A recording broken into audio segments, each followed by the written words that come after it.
우리에게 주시는 하나님의 말씀은 고린도전서 3장 10절로 15절까지 말씀입니다.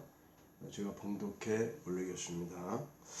내게 주신 하나님의 은혜를 따라 내가 지혜로운 건축자와 같이 터를 닦아두매 다른 이가 그 위에 세우나 그러나 각각 어떻게 그 위에 세울까를 조심할지니라.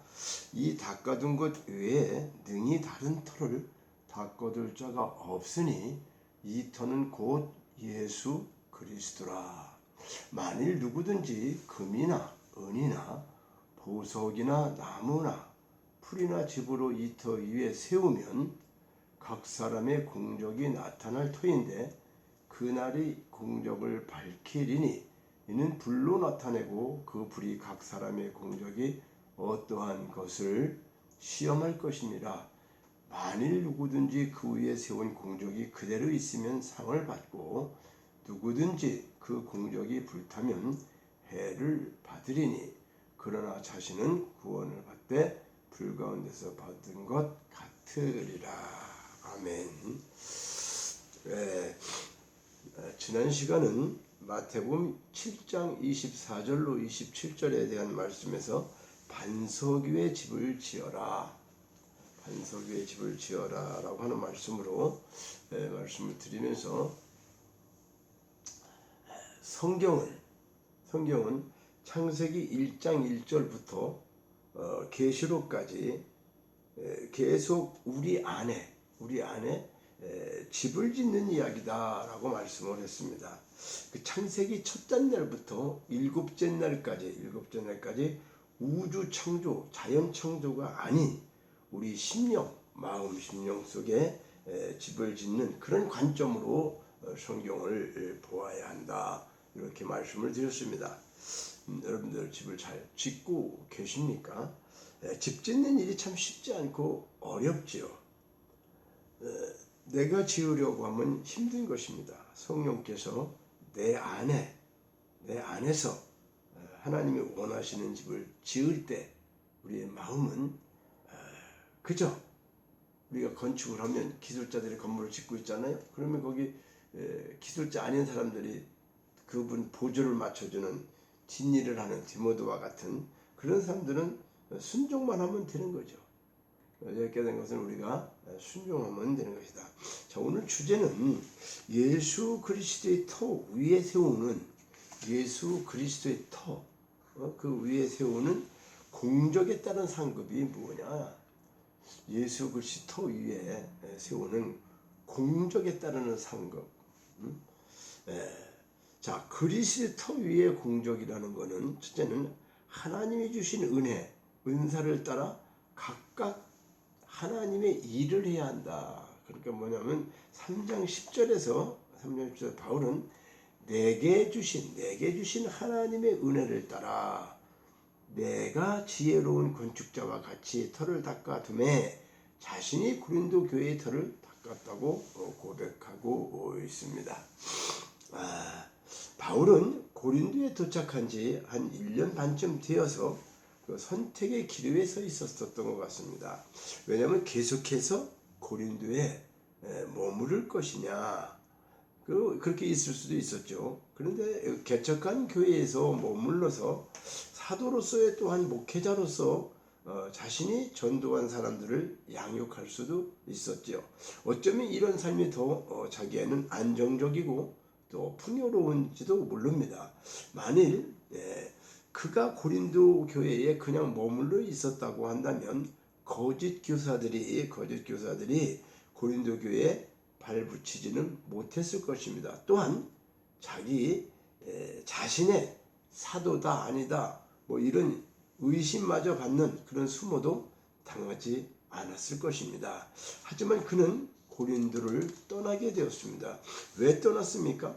내게 주신 하나님의 은혜 때문에. 그것이 뭐였어요? 바울은 목회적 자질이 없어서 고린도 교회를 떠난 게 아니에요. 고린도에서 생활이 변변치 않고 힘들고 어려워서 그 일을 감당 못해서 떠난 것도 아니에요. 그리고 오직 한 가지 이유는 그를 향한 하나님의 뜻, 그리고 그것을 이루기 위해 하나님께서 그에게 주신 은사, 그것을 알았기 때문에 고린도를 떠난 것입니다. 즉 하나님께서 이방인의 사도를 부르시고 낯선 곳에 가서도 당당히 복음을 전하고 교회를 개척할 수 있는 큰 은사를 주신 것을 알았기 때문에 떠났다는 것입니다. 자, 그럼 말씀을 조목조목 잘 가르칠 수 있는 그 은사를 아이고 죄송합니다. 그런 은사를 가진 아볼로에게 그것을 넘겨준 것이죠. 정리하자면 바울은 심는 은사가 있다고 하면 아볼로는 물을 주는 은사처럼 그것이 각자 그것에 합당한 한계를 정했던 거예요. 그러니까 심는 자와 물 주는 자 각자의 한계를 정하고 서로 협력하는 모습을 상상해 보십시오. 귀한 모습이 아니겠습니까? 그러니까 연합된 교회, 그렇죠? 예, 내가 혼자 하는 게 아니라 연합해서 각자의 주신 은사를 가지고 세우는 교회를 만든다. 자, 에베소 4장 16절에 보면 온 몸이 각 마디를 통하여 도움을 입음으로 연락하고 상합하여 각 지체의 분량대로 역사하여 그 몸을 자라게 하며 사랑 안에서 스스로 세우느니라. 아멘. 자, 이렇게 자신의 은사에 따라 한계를 정하는 것이 중요하다는 것을 알면서도 우리는 넘어질 때가 많이 있다고 하는 것입니다. 욕심이 많은 존재라서 그럴까요? 바울과 아볼로가 받은 은사가 각각 다른데 바울의 은사를 받은 사람이 아볼로의 일까지 하려고 한다면 즉 손이 발의 역할을 하고 발이 다른 또 역할을 한다라고 한다면 눈의 역할을 하고 이렇게 한다면 참으로 안타까운 일이죠. 그런데 오늘날 우리 현대교회에 이런 일들이 필비재한 거죠. 왜 그렇습니까? 자신을 마치 슈퍼맨으로 생각하는 목회자와 성도가 적지 않다는 것입니다. 오늘날 교회에 왜 문제가 발생하고 다툼이 발생하는지 아십니까? 그것은 곧 자기 은사가 아닌 영역까지 자기가 하려고 나서기 때문입니다. 다른 지체를 인정하지 않고 또 이것을 협력해야 할 일을 독단적으로 하기 때문에 그렇습니다. 하나님께서는 성도들에게 대단한 은사를 주셨습니다. 또한 성도마다 받은 은사가 각기 다릅니다. 즉, 이 사람에게는 전도의 은사가 있고 어떤 사람에게는 양육의 은사가 있습니다. 그러므로 우리는 이 은사에 따라 자기의 한계를 정해야 합니다. 그리고 이 한계 안에 최선을 다해 충성해야 합니다. 하나님이 우리에게 요구하시는 것은 자기의 은사 안에서 자기의 사명에 충성을 다하는 것입니다. 로마서 12장 6절과 8절에 보니까 우리에게 주신 은혜대로 받은 은사가 각각 다르니 혹 예언이면 믿음의 분수대로 또 혹 섬기는 일이면 섬기는 일로 혹 가르치는 일이면 가르치는 일로 혹 권위하는 자면 권위하는 일로 구제하는 자는 성실함으로 다스리는 자는 부지런함으로 긍휼을 베푸는 자는 즐거움으로 할 것이라. 베드로전서 4장 10절에도 각각 은사를 받은 대로 하나님의 각양 은혜를 맡은 선한 청지기 같이 서로 봉사하라 이렇게 말씀하고 있어요. 둘째는 그리스도의 터 위의 공적이란 두 번째 말씀은 첫 번째는 뭐라고 그랬죠? 하나님이 주신 은사를 따라 각자 하나님의 일을 해야 하는 것. 두 번째는 뭐냐? 그리스도로 기초 삼지 않는 모든 것은 반드시 무너지게 되어 있다. 뭐가요? 그리스도 터 위의 공적이 뭐냐? 자, 11절을 보니까 이 닦아둔 곳 위에 능히 다른 터를 닦아둘 자가 없으니 이 터는 곧 예수 그리스도라. 자, 그리스도는 교회의 유일한 기초가 되실 뿐만 아니라 이 세상 모든 것의 참 기초가 되십니다. 예수 그리스도 이외에 그 어떠한 터, 곧 사람에 의하여 닦아진 사상이나 업적에 의한 그 어떤 것도 참다운 기초가 될 수 없다고 하는 것입니다. 우리는 오늘 본절의 말씀을 주목하며 과연 우리의 삶이 어디에 기초하고 있는가? 우리는 우리의 삶이 다시 한번 진지하게 살펴보아야 돼요. 우리의 삶을 진지하게 살펴보아야 합니다. 그리스도만이 죄와 사망을 이기고 부활하시고 우리를 어떻게 해요? 요동치 않게 영원한 반석이 되신다. 시편 62편 2절에도 말씀. 자, 그렇게 믿는 저와 여러분이 되시기를 바랍니다. 시편 28편 16절에 보면 그러므로 주 여호와께서 가라사대 보라 내가 한 돌을 시온에 두어 기초를 삼았나니 곧 시험한 돌이요 귀하고 견고한 기초돌이라 그것을 믿는 자는 급절하게 되지 아니하리로다. 그리고 지난번 말씀드렸던 마태복음 7장 24절과 25절의 요약이 뭐죠? 나의 이 말을 듣고 행하는 자는 그 집을 반석 위에 지은 지혜로운 사람 같으니 비가 내리고 창수가 나고 바람이 불며 그 집에 부딪히되 무너지지 아니하고 이는 주처를 반석에 놓는 거다. 이렇게 말씀했잖아요. 자, 그래서 고린도서 3장 12절 구원은 은혜로 얻었으나 상급은 각자의 삶에 달려있다고 말씀하고 있죠. 자, 12절을 보면은 이렇게 말씀합니다. 만일 누구든지 금이나 은이나 보석이나 나무나 풀이나 집으로 이 터 위에 세우면 이라고 하고 있습니다. 여기서 이 터란 예수 그리스도를 의미하고 있죠. 그리고 이처럼 동일한 터 위에 다른 재료를 가지고 집을 지었을 때 그 결과가 어떻게 나타날지에 대해서 14절과 15절에 지금 말씀하고 있다는 것입니다. 자, 세 가지 재료 곧 금, 은, 보석, 견고하고 영속적인 것으로 영원하신 하나님의 지혜를 상징하는데 반면 후자의 세 가지 재료 곧 나무, 풀, 집 이것은 약하고 임시적인 것으로 세상의 지혜의 상징을 나타내고 있어요. 그러니까 구원은 믿음과 은혜로 얻으나 상급은 각자의 삶에 달려있다는 것이죠.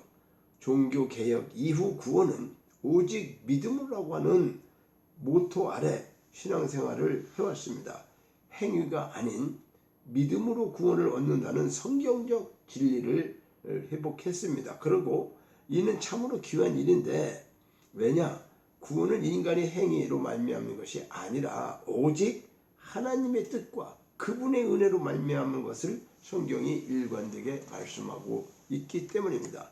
그런데 문제가 있다면 그 이후의 삶에 대해 관심을 소홀히 한다는 거죠. 즉 우리는 믿어서 구원받으면 모든 것이 해결되는 것으로 생각한 나머지 믿음 이후의 생활과 영적 성숙에 대해서는 다소 안일하게 생각하고 있다는 거죠.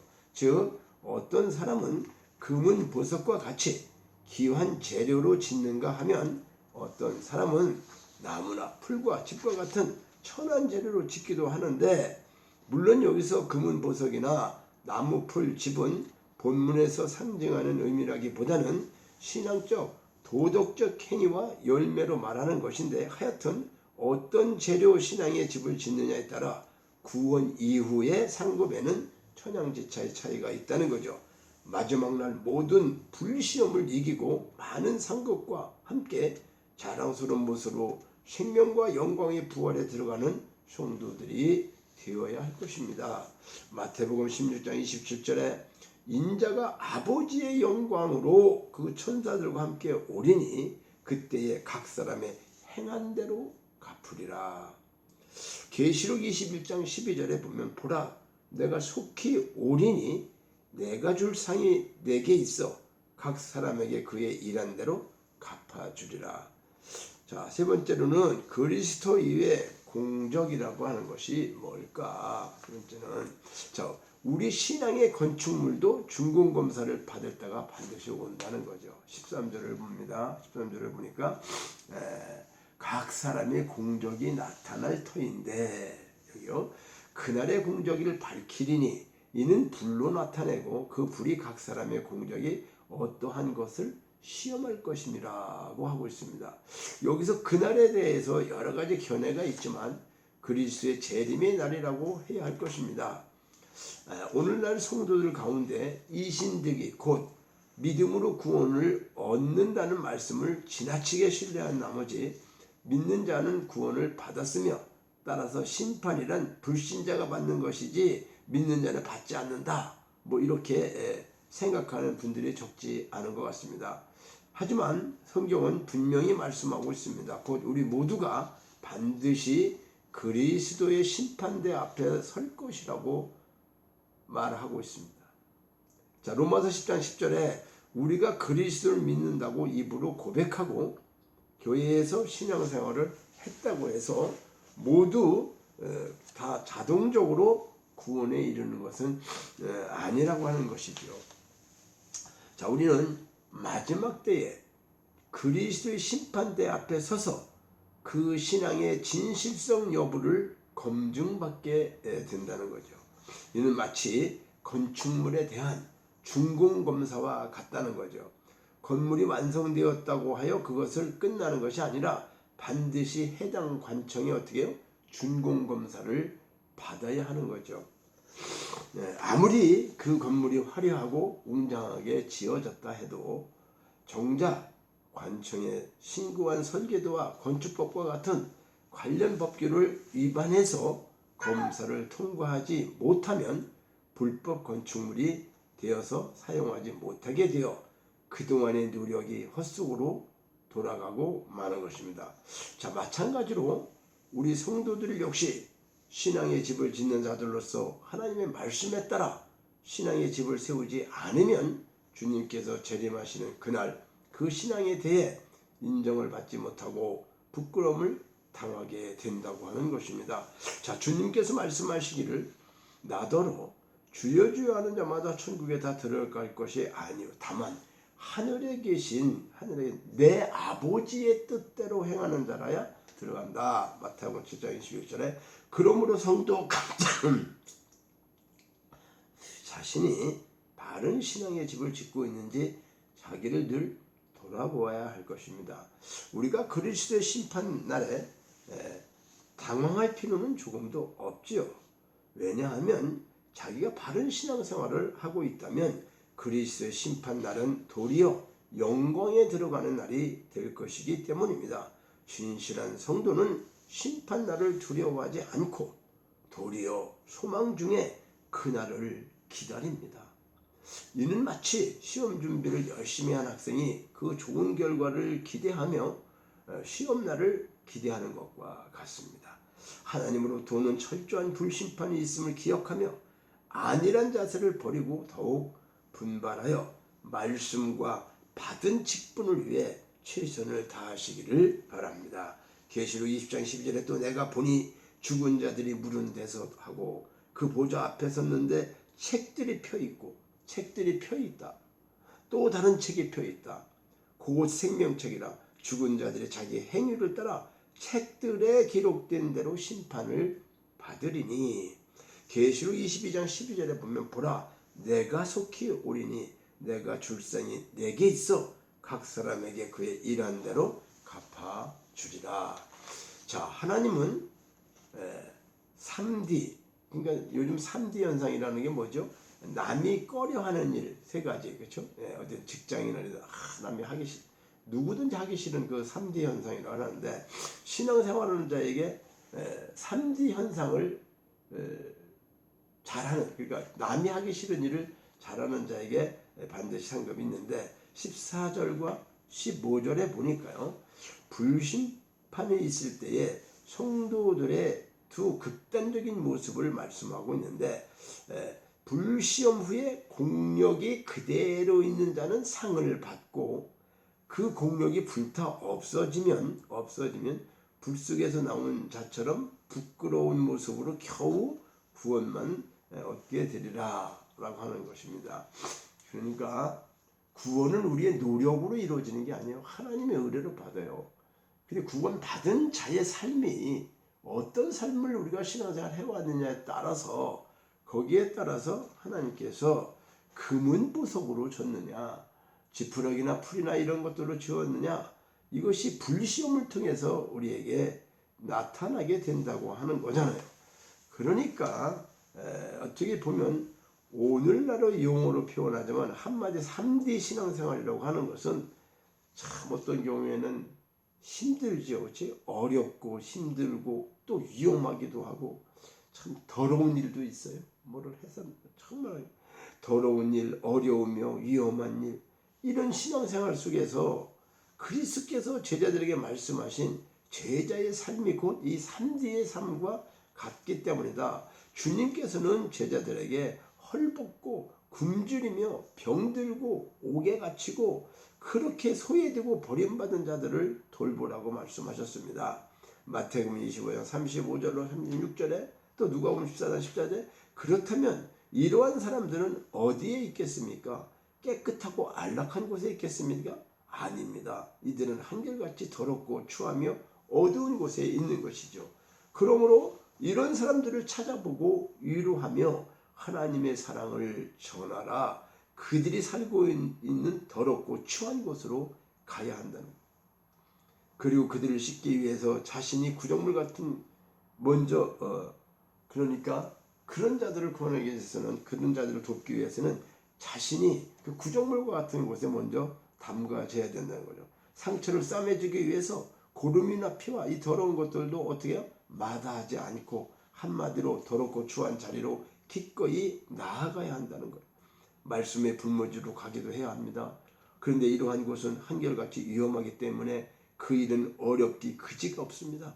때문에 이를 위해서 때로는 가족과 떨어지는 아픔을 감수도 해야 하며 심지어는 어디서 닥칠지 모르는 위험과 고난을 인해 생명까지 바칠 각오를 해야 하는 것입니다.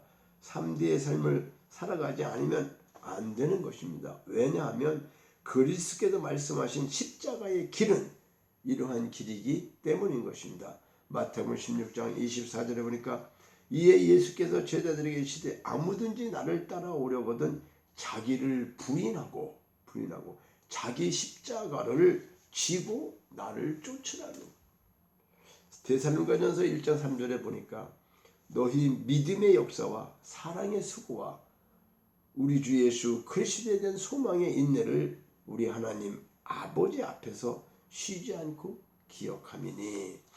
그러므로 만일 우리가 마지막 날 주님의 불심판을 통과하여 많은 칭찬과 상급을 받기 원한다면 주님과 세상을 위해 더럽고 위험하며 모든 어려움과 고난을 감수해야 하는 3D의 신앙생활을 우리가 해야 할 것입니다. 그리하여 누구나 할 수 있는 쉽고 편한 안락한 삶이 아니라 오직 자신의 십자가를 지고 온 힘을 다해 주님을 따르는 참 제자의 삶을 살아야 할 것입니다. 그럼에도 불구하고 오늘날 많은 성도들은 그저 주일 하루 예배 출석하면 그냥 설교를 들어도 재미있는 코미디 같은 그런 이야기, 성공, 축복, 위로, 아주 솜사탕 같은 그런 설교만을 들으려고 합니다. 말씀의 불모지에 가서 복음을 증거하기는커녕 오히려 돈과 권력이 있는 자들을 만나 교제하고 담수하는 것을 더 좋아하고 있지 않는가 생각을 해보아야 됩니다.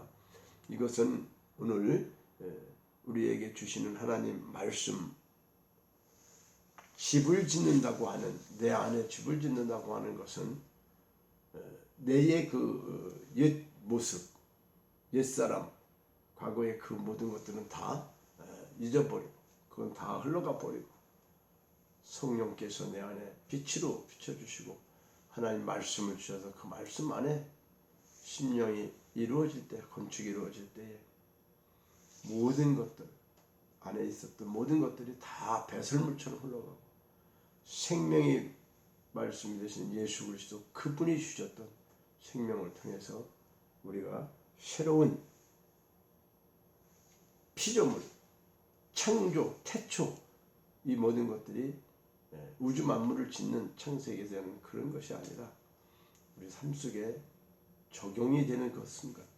나에게 예수 그리스도의 그 말씀이 처음에 와서 깨닫게 되는 그것이 각자의 태초가 되고 태초 안에 빛으로 오신 예수님 그 그리스도 위에 우리가 말씀으로 이렇게 귀한 건축자와 같이 그 터 위에 귀한 것으로 금이나 은이나 보석으로 집을 짓는 저와 여러분 되셔서 주님 앞에 서는 날 모두 잘했다 칭찬받는 그러한 삶을 살아가시기를 주님의 이름으로 축원합니다. 감사합니다.